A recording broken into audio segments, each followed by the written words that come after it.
Hi, I'm Chris. Wait, hold on.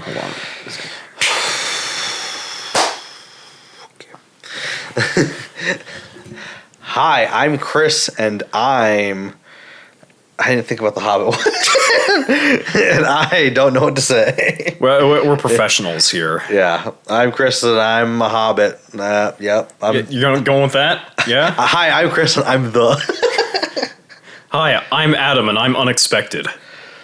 Oh, yeah, that's good. Yeah. Yeah. Yeah, I should have been like, hi, I'm Chris, and I'm Journey. I'm Adam. I'm part one. I'm part one of 3. And we don't podcast. But what we did do this week, or what he did this week. Yeah. I saw it in theaters back in the day. 2012. 11 years ago, I saw this in theaters. You're dating this podcast. Our tea time is soda again. Surprise. Oh, okay.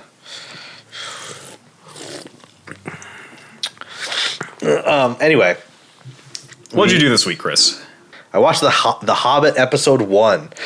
Yeah. the 2012. The 2012 Peter Jackson's... Percy Jackson film. Part 1 of 3. Yes. The Hobbit. Yes. I guess some context, obviously, anyone who's familiar with our channel knows that we did Lord of the Rings episodes. Yeah, last year we did the 3-parter Lord of the Rings week, or whatever it was. I think it was earlier this year, but yeah. Oh. I mean, unless the recording was different. I think it was actually a little bit. You know what? Is this not the year of our Lord 2026? Year of your Lord, baby.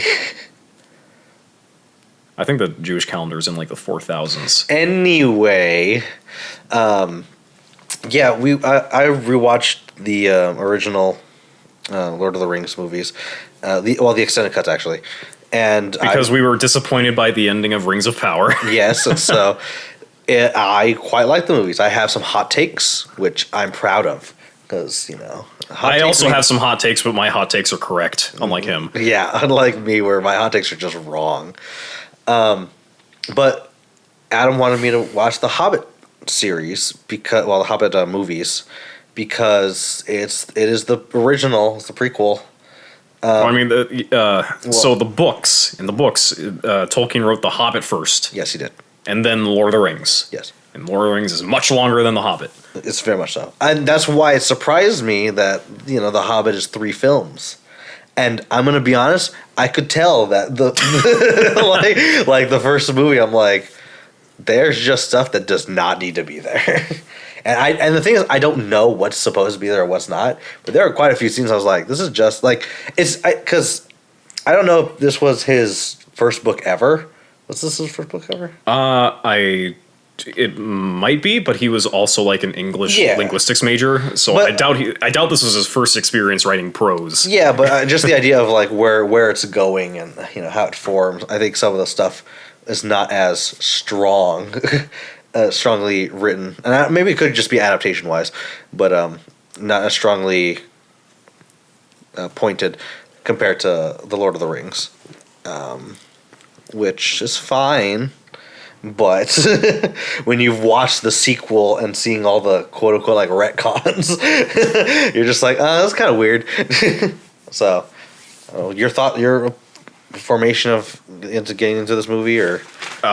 Well, I've been a Lord of the Rings fan, or the original trilogy fan, ever since I was like 10 when I first saw them. And then the Hobbit movies are coming out, and I was kind of hype. And then I saw the first one. I'm like, okay. Gotcha. And I will save my thoughts on the other 2 for later when you catch up on those. Yes, when you rewatch them. Yeah, but I watch them. For me, I actually did read The Hobbit in elementary school. Oh, okay. But I don't remember a whole lot from it. Okay. The only things I remember from the book was stuff that was covered in the first film. The troll sequence, the riddle game with Gollum, and the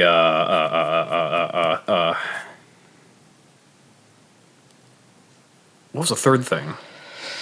Oh no. No, he's good at this, you guys. Trust me. No, I'm a professional. I'm a host. I'm a co-host on a podcast. He is. Where we talk about our taste and the things that we've consumed. Yes, like soda and tea, and sometimes movies and shows. The troll sequence. Gollum riddle. Troll sequence. I'll cut out as much as you need. So I remember two things from The Hobbit. Yeah, that's what you said, right? Yeah. That is what you said. I do remember liking reading the book though. I don't know for whatever that's worth for my. It was probably paced better than this movie, probably. Probably yes. But yeah, I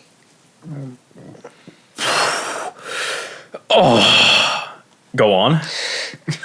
I enjoyed this movie as a intro to The Hobbit. I don't think it's terribly good just on its own. So you're saying it makes you want to read the book? It makes me want to know the rest of the story, but I'm just like, as it's not like a standalone movie, really. Like it just feels very like, oh, we just have a bunch more. Like I feel like the Lord of the Rings, although it was like that too, like it had clear, I guess, defined points of where the arcs were going and kind of like where the cutting points were. While this was kind of just like I get Bilbo's journey a little bit towards the beginning of like acceptance like of these of Bilbo and stuff, but like I don't know, I feel like it was fine other than that. But I mean, maybe my opinion will be more changed as we're talking about it, because opinions change sometimes. Sometimes people change. My My opinion on these films has not changed. I think that these films are pretty good when it's when they're doing like one for one the stuff that's in the book. Okay. And except for a few scenes in part one that are not in the book, but I think are pretty good, the rest is not good. The rest is you just cut that out. Yeah, just cut it out of the film. Yeah, I was gonna say I think a large part of it is that like it felt like there was just a bunch of stuff that just didn't need to be there, and I think that's the problem, right? Yeah, well, like the studio wanted it to be another 3-parter like Lord of the Rings was, so they had to cram a bunch of shit in there that like wasn't in the original text, that didn't need to be there. Yeah. And so now you get like this bloated mess with plot points that would be better left on the cutting room floor. Yeah. Which you can point out to me when we get to them. Yes. In this one, there's not as many, but in film 2 and especially film 3, there's a lot of that. Okay, well, that's disappointing. Anyway, I think it's fine. I want to hold off my judgment of it for when I watch the other two, just because it feels so incomplete, I guess. Yeah, like you feel like you watched part 1 of something greater, as opposed to watching film 1 of a trilogy. Yeah, which I feel, I guess, is a detriment too, because I felt like with Lord of the Rings, the first movie, I could still say I liked that movie compared to this, where I feel like I still need to see more. So take that as you will. But yeah, do you want to get into spoilers? Yeah, sure. Do you want to go chronologically, or do you want to talk about some of the stuff that? Let me get one more overview that is kind of spoilers. Oh, I guess. Spoiler. Yeah. So like I said, I think that the stuff that they did when they stuck to the stuff in the books is really good, and in this case, it's like the entire first half of the film is stuff that happened in the book. Okay. With the exception of some of the dwarf stuff at the beginning, because if I remember correctly, there wasn't the whole like when the dwarves showed up at Bilbo's house, it wasn't like this grand spectacle of them ruining all of his dinnerware and stuff. It did feel like that was filler. Like I did feel like them just doing this. I'm like some of the dwarf stuff I felt wasn't necessarily in the books, But it's kind of a fun time because you're fleshing out the type of characters and and it's a fun chaotic sequence to watch on screen. Yeah. So I'm fine with that. I think it's quite good, like, especially with like the first dialogue between Bilbo and Gandalf. I thought was pretty good. It was kind of fun and wacky. Like, what do you mean, good morning? Oh, that was it. That was the third thing. Yeah, that was the dialogue I remember from the book. Yeah. You see, I am professional. I know what I'm talking about. It all comes back. I know what I'm talking about, I swear.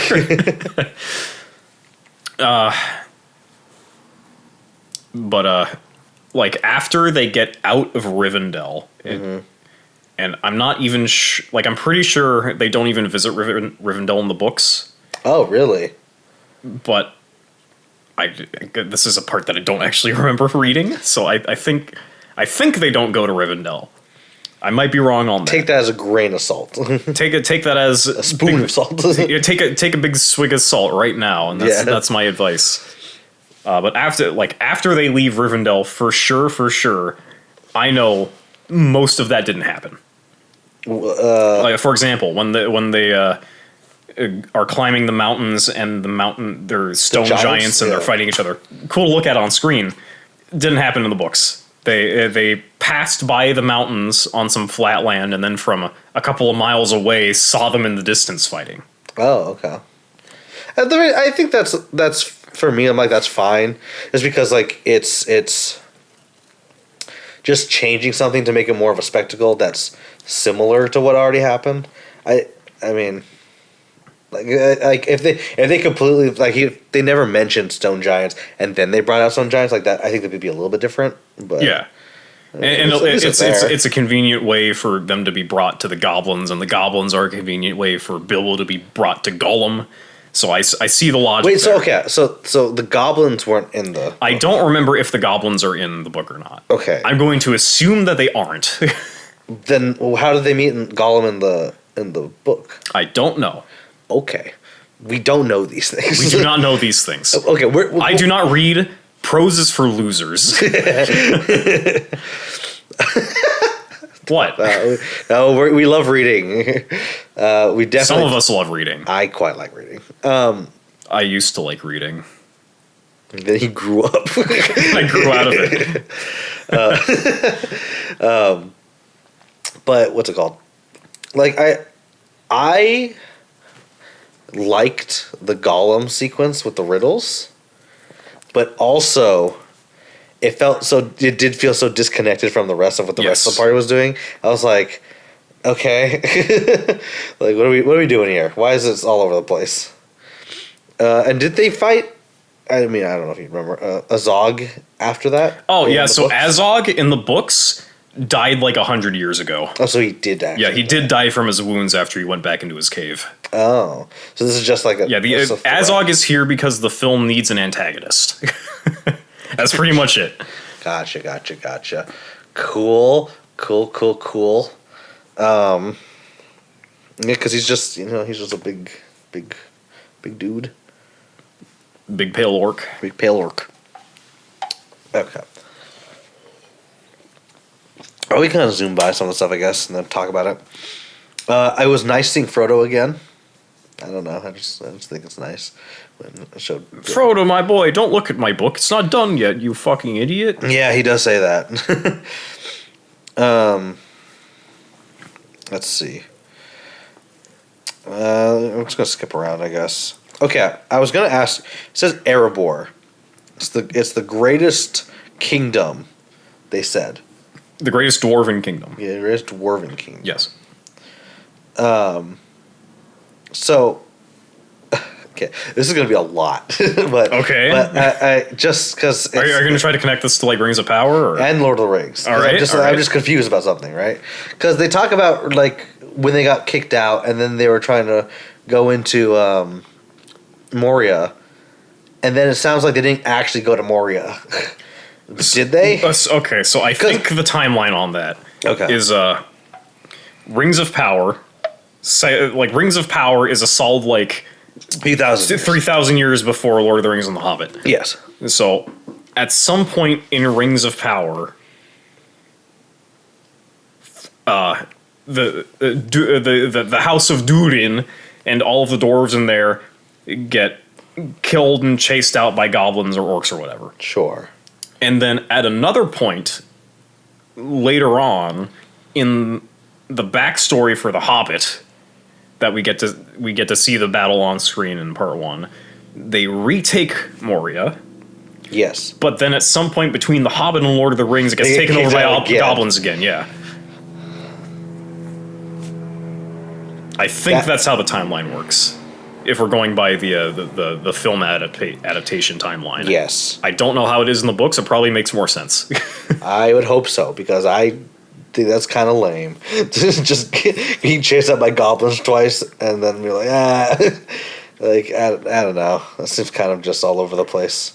But maybe that's just because he started, like I said, the Hobbit was the first one, and then he's like trying to make this a little bit more. Well, he didn't really, and then he didn't make the Rings of Power. Like, as far as I know, Tolkien didn't really care all that much about world building until he started Lord of the Rings. Yeah, that's what I mean. Like, he just like started actually like because he was doing like an episodic fairy tale thing in the Hobbit, and then he's like, oh, I have an idea. What if I make the weird invisibility ring? Like, what if I just make that super important? Yeah. Got Thror, the mightiest dwarf lord, and the Arkenstone, which I thought was going to be Mithril, but it's an actual different thing, which is I don't think the Arkenstone is in the book. Of course it isn't. I don't think it is. So in the book, the motivation for the dwarves is not to retake Erebor, it's to get the gold out. Oh, okay. Just so they can be rich again, or what? Yeah. Oh, okay. You know, money is inherently good if you have it. True. But we got Smaug in there. But Thror became sick with greed for gold. And he just kind of became like loony. Oh no. And then Smaug came and killed... Well, thanks, buddy. You gather all this gold. It's mine now. Yeah. One thing I was like, when Smaug like attacked, right? I was just thinking... He's a drake, technically, they say. And drakes, aren't they like inherently smaller than dragons? Or like less powerful? Well, and I know in other fictions, I know in Tolkien's it could be different, but... So Tolkien's is a bit strange because, like, the only dragonish entity, draconic entity, there we go. The only draconic entity we see in... like the books that aren't the lore book is Smaug. Okay. But I know that in like the Silmarillion and whatever the unfinished thing he was working on was, he mentions dragons that are many, many times larger. Oh, okay. Like there was a Reddit post I saw where they had like a visual scale. You know how people have like the dragons of Westeros or something. Yeah, like 5'6" human male against the Empire State Building. It was like Smaug versus Big Dragon from 5,000 years ago. Yeah. Interesting. So we got that. Well, not that, but yeah. The Necromancer isn't in the book. I figured. Yeah. Does that mean what's his face does not show up then? Radagast? Radagast. I don't know about Radagast. Well, because like I like Radagast in the film. Yeah. He's a little wacky little. Yeah, he's quirky. He got bird shit on his face. That's pretty distinguished. Distinguished. Pungent. I don't think he's in the books or the book, singular. Lovely. Okay. There's not a whole lot from the book that I remember other than the three things that I remember from the. That's fair. Yeah. Like we could just talk it out or the wazoo. But okay, so the Necromancer, I was like, okay, well, does he bring the Nazgul back to life, and that's why they're serving Sauron and Lord of the Rings? That's where I was going. But if the Necromancer isn't in the books, then I'm like, oh, okay, then it's just typical magic. Yeah, don't worry. In the next film, it makes less sense. Oh. Cool. Yeah, I love that. Let's see. I said for a mighty nation, they lost to a dragon pretty easily. Yeah. And I think I've talked about this before, but just the idea that like in some fictional worlds, they'll be like, oh, look at this ancient evil that we defeated oh so long ago. And then, like, you're more advanced now, and you have less of a chance to defeat that thing. I'm just like, that's not how that works. Like, and it always pisses me off, because I feel like authors just are like, oh, no, but ancient cool thing, we didn't think about defeating them. So, like, and I feel like that's a similar thing to the dragons, because, like, you said the ancient dragons were like... Yeah, it's pretty common in fantasy literature for the ancient to be more powerful or better in some way. That's a trend that Tolkien started, because that was like...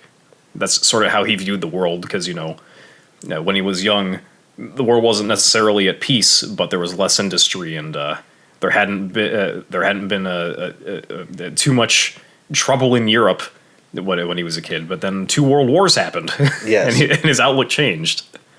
Technology got grander and more destructive, and he thought, oh, but maybe all this industry isn't really a good thing. Maybe we've lost something along the way in our progress. Yeah. Which is cool thematically, but I'm saying for like a lore world building thing, I'm like, that's always a problem I have with stories. Give me the fantasy world where 100 years ago everyone was like a hunter-gatherer society, and now... And then we bring in nukes. We nuke them, and then they get magic and they kill us all. Yeah. And then they become the new Marquothian Empire on the continent of Barkolgugi. What the fuck are you saying? It's a fantasy world. Yeah, I got it. So? Okay, anyway. We're still in the beginning, technically. The elves didn't help the dwarves because they like being snobby. Sure. And then I was like, oh, this takes place.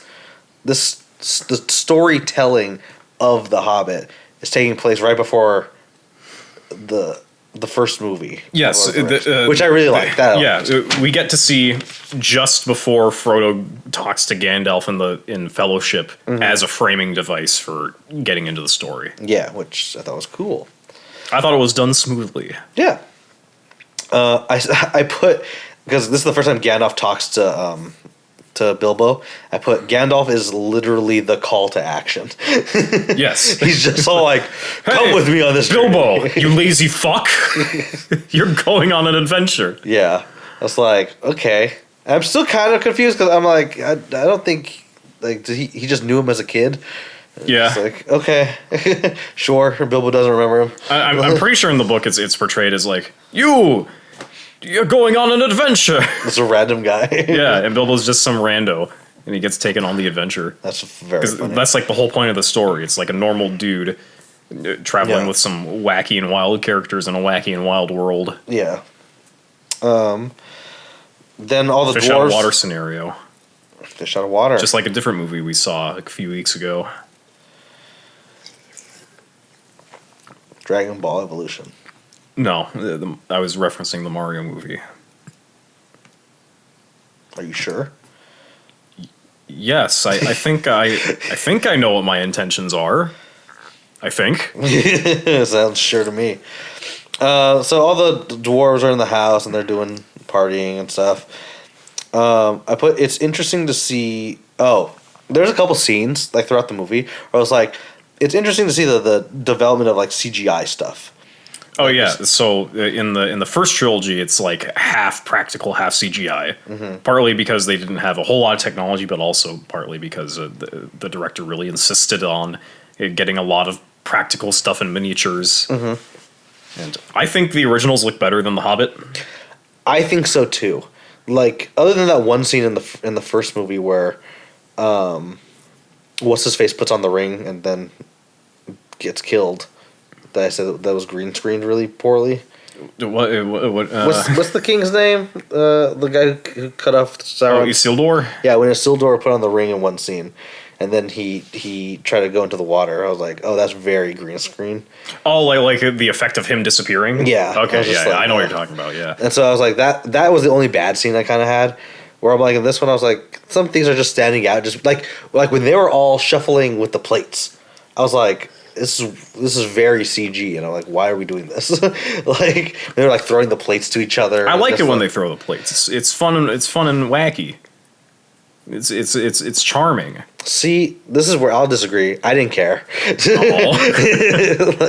I was kind of like, oh, okay. Dent the forks and bend the knives. That's what Bilbo Baggins hates. It's fun. It's kind of stupid. This your fun for this was my fun for Mario. Okay. But so I was just kind of like whatever about it. Then we get Thorin Oakenshield. That's a cool name. I like it. He's a party pooper. He's just like, I'm upset because we gotta get the Dwarven Kingdom and gold and the magic MacGuffin, and I'm upset my dad's dead. He says all those things like that. All us, so the misty mountains cold are for in bosom, mist and shadow till the edge of night. You see, it's a joke because it's in the same key as it's the same melodic contour as the song that Pippin sings in Return of the King. Oh, I didn't realize that. I get them mixed up in my head a lot. Oh. It's my fault. No. Let's see. Bilbo Baggins is also a Took, which is for him. I don't know if that's in the book. I don't think it is. It probably isn't, but yeah, whatever. Okay. I put sad singing because they're all singing. Oh yeah, by the fireplace. Yeah, I was like, oh, they're all sad. Yeah, that's the song that they're singing is very well liked, just in general. I like that song. I'm not super big on it. It's okay. I'm a contrarian. That's why you love the very unpopular series, Lord of the Rings. Exactly. I put the Lone Lands are rife with orcs. Cool. There's too many of them in there. There's too many orcs. There's just too many of them. Come on. I already talked about Azog. And then I already talked to you about the Morias thing. And then when they said, oh, Azog died, I was like, don't assume they're dead if you don't see a body. Don't you know the rules of Hollywood? If you're Hobbit and you know it, clap your hands. Yeah, if you're caked up and you know it, clap your cheeks. Those weren't your cheeks. I did it at the same time. Oh, you just mimed your hands? Okay. Yeah, I just mimed it. All right. Well, we're back. They talked about the 5 wizards. Saruman the White, the 2 blue ones, he forgets their names. Radagast the Brown, and himself Gandalf. I'm pretty sure that line's in the books. Okay.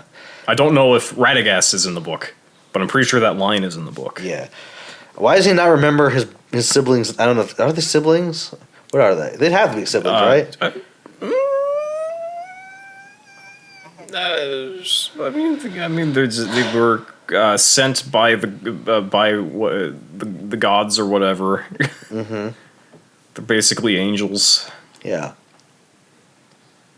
I guess.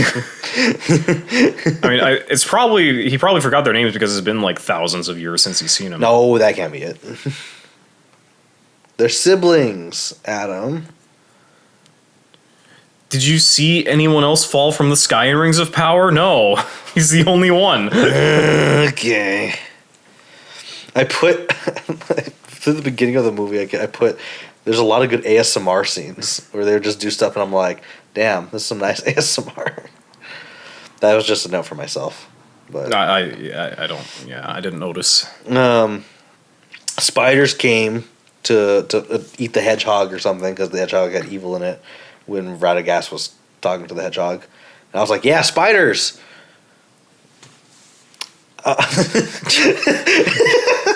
Yeah, hedgehog.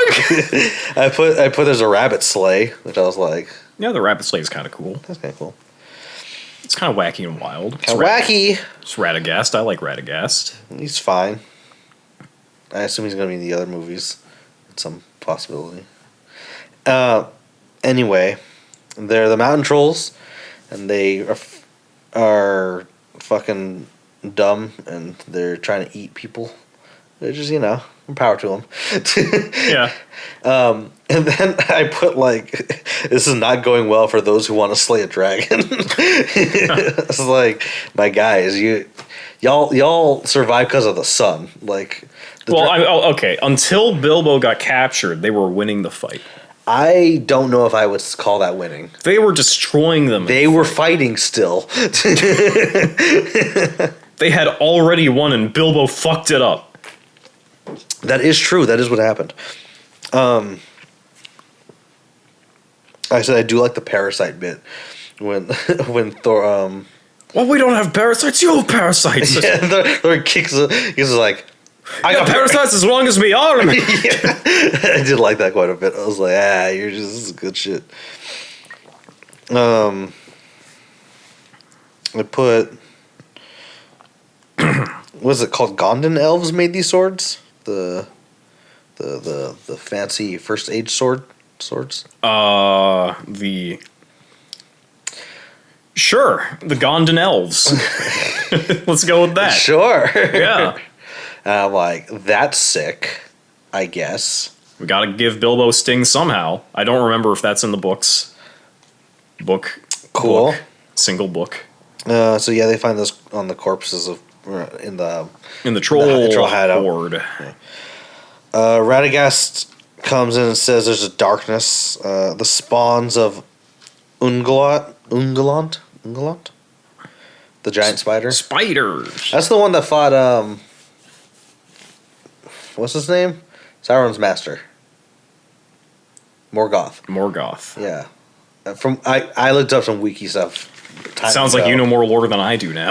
No, this was like when we were watching Rings of Power. I think I was looking up stuff, and I was like, "Oh, Ungolaf fucked up Morgoth." I think I'm not entirely sure. Which I'm all for powerful spiders in fiction. But anyway, the spiders are evil, or they go after evil. I don't know. Spiders, they're big and they're scary, so that must mean they're evil. Yeah. Just like that's the rule of fantasy. Yeah, just like me.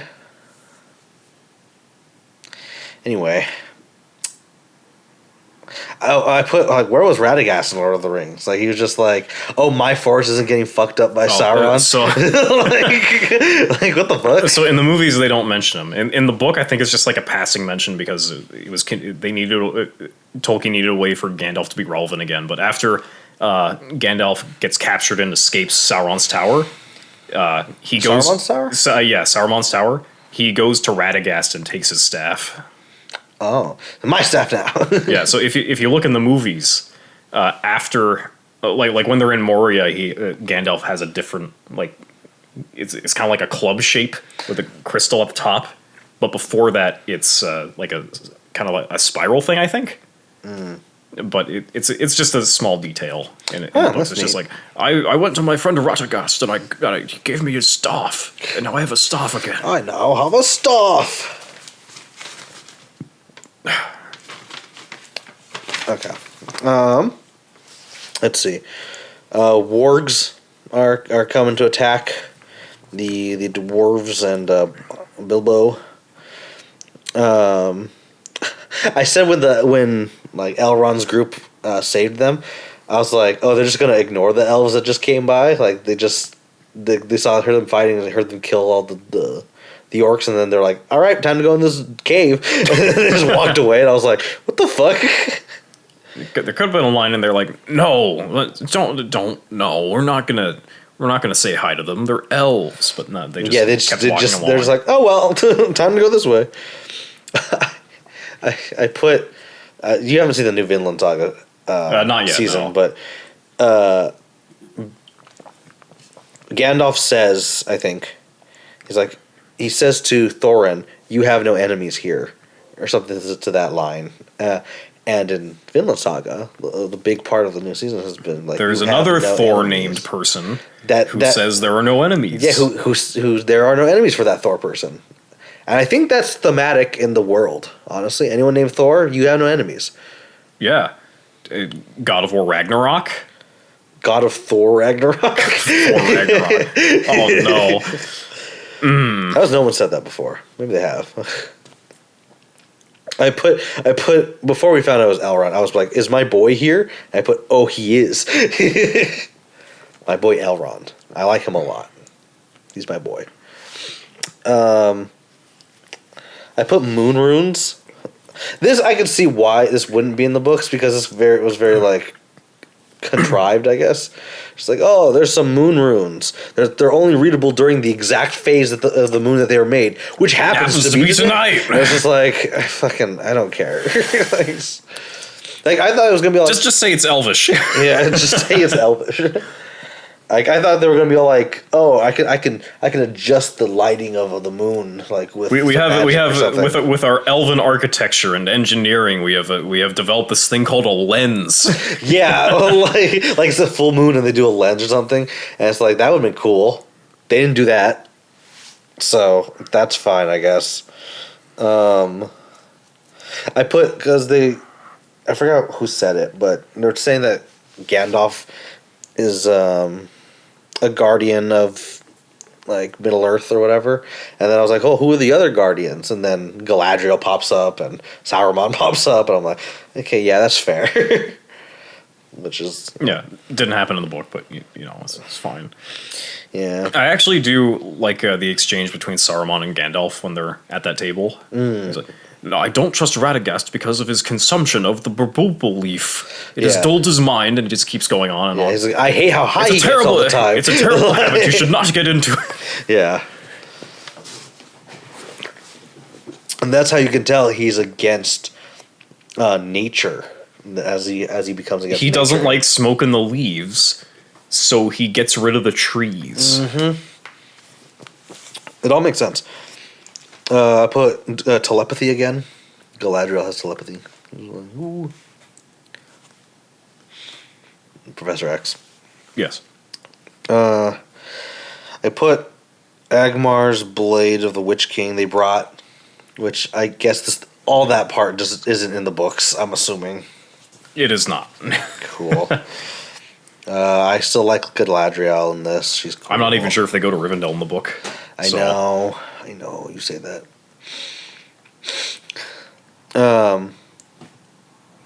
Here are the stone giants because the legends were true. Giants, giants. Well, the dwarves leave Rivendell because they're like they don't like the food. We gotta get out of here. They're all vegan. These elves don't have any meat. What is this hell? What is this? It's Mordor. Well, they don't have Mordor anymore.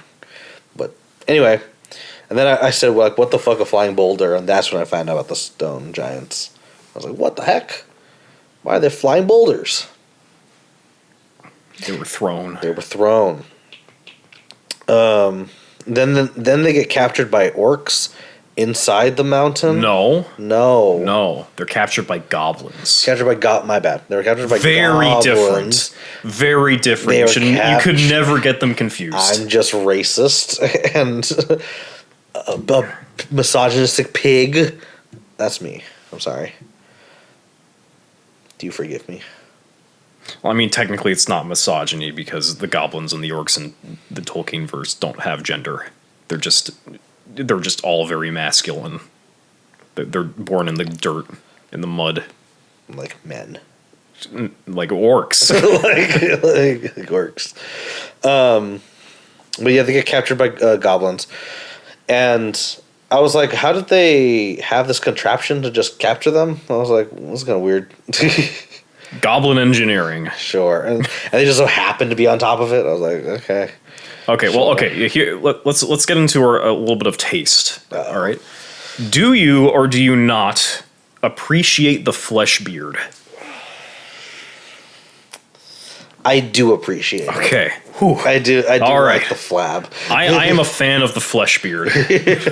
I think it looks pretty cool. Yeah, I think it's a nice design. I think he's well designed. I put after they fell, I was like, how'd you not die after that? Because they just kept falling. Well, I mean, it couldn't. At least it couldn't get any worse. And they kept falling. Bilbo just gotta stay low. He just ducks and then no one else sees him. I'm like, sure. Hobbits can avoid to be seen if they wish. Hobbits are. Have you seen Kirk on a Basket? No. Okay. Hobbits are the Kuriko who uses the anime spirit energy to make himself invisible and dragon dunk it into the hoop. Kuroko's the one with like the supernatural powers, right? He's the one that like people don't realize he's there. No, like yes. Okay, so there's slam dunking Kuroko no basket. Yes. Kuroko no basket has superpowers. Okay, and slam dunk is just straight basketball. Yes. All right. I don't know if they're all straight, but it is basketball. Straight up basketball. Straight up basketball. There we go. Yeah, but Kuroko has like superpowers, and Kuroko is like invisible to the normal person because he doesn't stand out. So I was like, oh, he's like him. That was all my comparisons I meant to make. Gollum. Andy Serkis is back, and he's really good. I love him. He's such a good actor. I just, anytime he's on screen, I'm just like, fuck yeah. Yeah, I fucking love Andy Serkis. Yep. Gollum dropped the ring though while Bilbo was watching. Then he picked it up. And then I put, because I think I asked in the first movie when we were talking about it, like when they tortured Gollum and asked, where's the ring? And he said, it's where it was, in the Shire. And then I was like, how does he know that? And then in the movie, like he meets Bilbo and Bilbo says, I'm Bilbo Baggins from the Shire. And I'm like, oh, that's how he knows. I was like, okay. I'm a hobbit. Yeah. Oh. I was like, oh, okay. I challenge you to a riddle off. Well, he's like, I'm just going to eat you. And he's like, oh, how about a riddle? I was like, oh. Yeah, I do like the riddle section. I thought they were neat. I didn't get them immediately. I was like, oh no, I'm dumb. I would have died. I would have been eaten by Gollum. Yeah, I do not have the mental strength to remember the riddles that the guy just said, let alone solve them. True. Not for me, for you.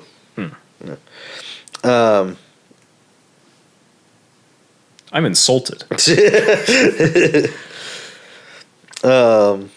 I put Goblin Town was something. It wasn't really anything. It was such a weird detour. That's fine. I don't remember if it's in the book. Let's see. And then I put the ring did what it does to Frodo when it falls into his like, oh no, and then it goes directly out. Yeah, just like that. Yeah. What else? I put cast fireball. Gandalf is just like lighting pine cones, just throwing them at. Oh, that's right. Yeah, because they get attacked by Azog, which is something they're just like, oh well. Before that, even Thorin's just like, oh, the Bilbo is a little baby and he's gone home, and then Bilbo's like, I'm right here, bitch, and then they get attacked by Azog, and he's like, no, Azog, you're alive, and then Gandalf starts throwing fireballs at them. And they escape on the eagles. I did put plot eagles. Plot eagles, yes. Because I'm like, just watching them, I'm just like, they're so broken. Like, in every sense of the word. Like, they just come in, swoop in, and just wreak havoc and save things. Just have more plot eagles. Easy. It makes sense in the books. They explain it in the books. Is that what you said? No, I didn't say anything. What? Why'd you pause the podcast? What's going on here?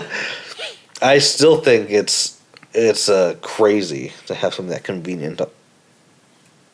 I just think it's crazy. Interesting.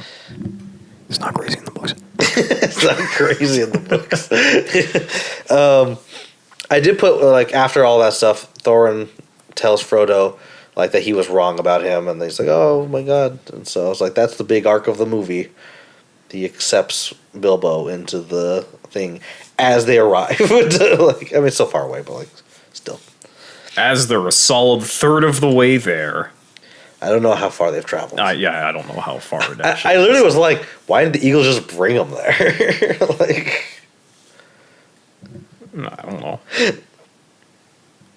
Explain the book. I don't even know if that picked up on the I'll see. And then after I put Erebor is the last great dwarf kingdom, and then I put a question mark. Why is the last one?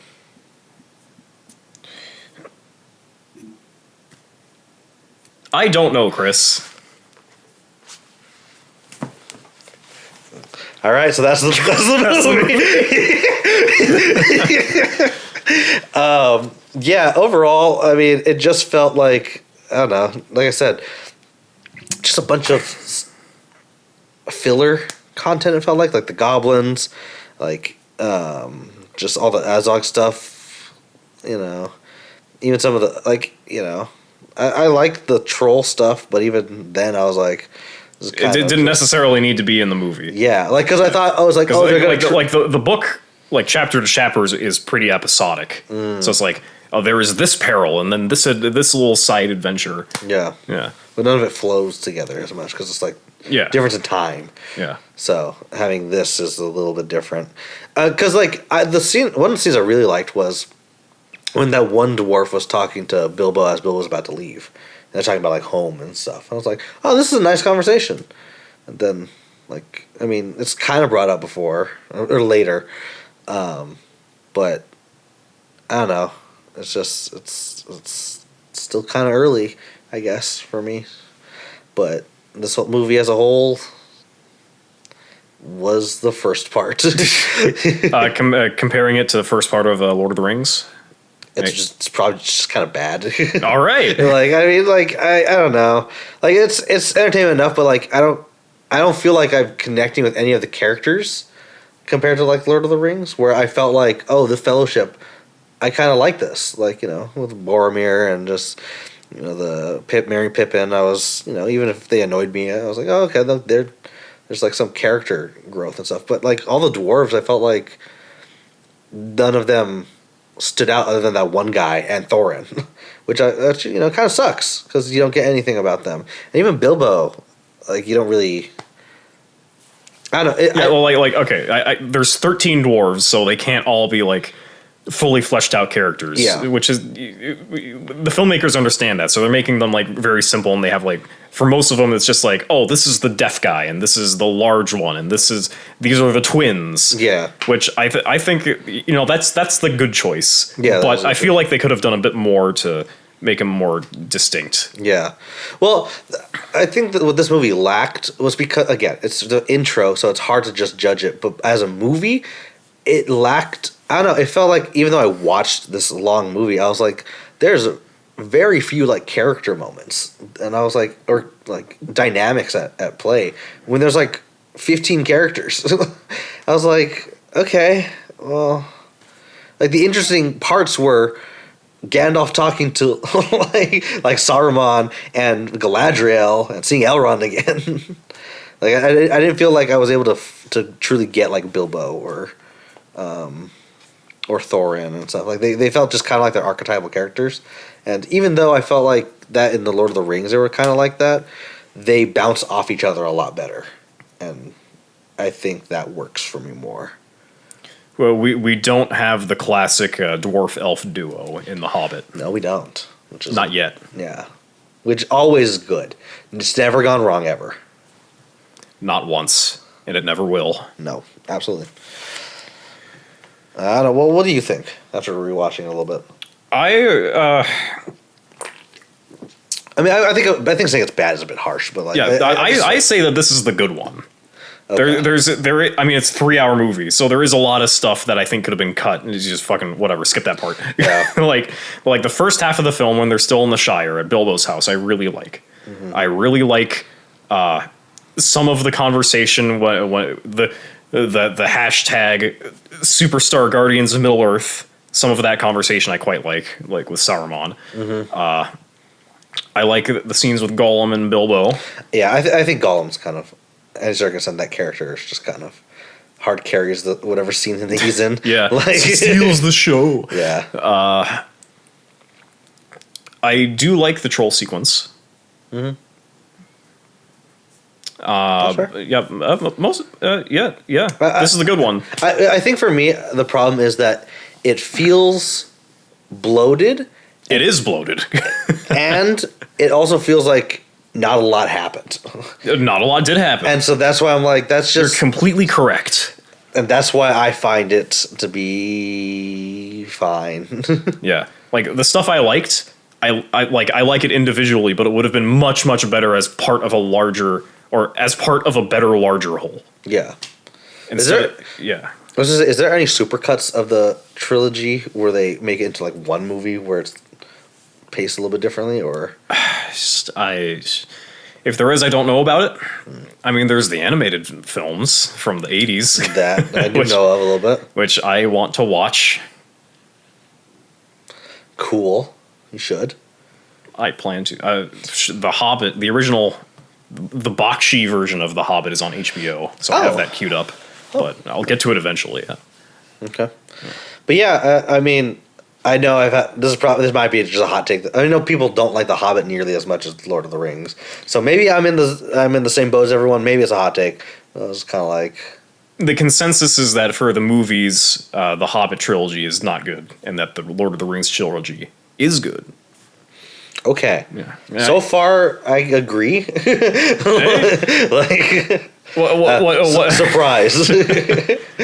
What gripping new perspective you bring to the table, Chris? I didn't say I was going to do that. I don't know.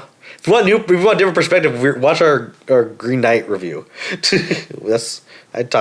think I bring something. Yeah. For that one, our perspective is like we turn the camera around and then we turn it back. Yeah. Just like the movie or whatever. I don't know. Or watch our the Chainsaw Man, maybe? I don't know. What other stuff do we experience that we're just like, yeah, we add to this a little bit? What stuff have we watched? What do you mean? we like add to adding this? a new perspective. Like new perspective. What have we reviewed on Americans react to RRR? I don't know. True. We were the only ones that brought up anything in terms of Indian mythology. Hey, all right. In America. Let's go. Okay. Yeah, we're cultured. We are cultured. Yeah. Mostly because of Fate for me.